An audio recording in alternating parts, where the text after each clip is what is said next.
Hello hi good morning to all. ఈరోజు మనం ఆర్ఆర్బిలో వచ్చినటువంటి ప్రీవియస్ క్వశ్చన్ డిస్కస్ చేద్దాం. Curved surface area of a cylinder is 440 square centimetres. If circumference of its base is 44 centimetres. What is the volume of the cylinder? Take pi is equal 22/7 అనేది question. ఇక్కడ CSC of cylinder formula అయింది 2πRH is equal 440. So cylinder యొక్క base వచ్చేసి మనకు square shape మన circle షేప్లో ఉంటుంది కాబట్టి బేస్ సర్కంఫరెన్స్ అంటే సర్కిల్ యొక్క circumference formula 2πR is equal to 44. 2 1 222 R is equal to 22/π అవుద్ది.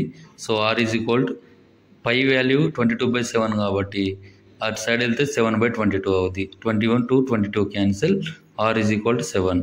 సో మనకేమన్నాడు, సర్కంఫరెన్స్ 440 ఇచ్చిండు కాబట్టి R వాల్యూ తెలిసింది కాబట్టి 2 ఇంటూ పై అంటే 22/7 ఇంటూ R అంటే 7 into H is equal 440. So 7 1 7 cancel, 44 into H is equal 440. 44 1 44 10 H is equal to 10 వచ్చింది. Volume of cylinder find out చేయమన్నాడు కాబట్టి volume of cylinder formula πr²H. పై అంటే 22/7 ఇంటూ R స్క్వేర్ అంటే R into R కాబట్టి 7 into 7 into H value 10. 7 7 cancel, 22 into 7 into 10. So 220 into 7 అంటే 1540 centimetre cube. అదే volume of cylinder అవుద్ది.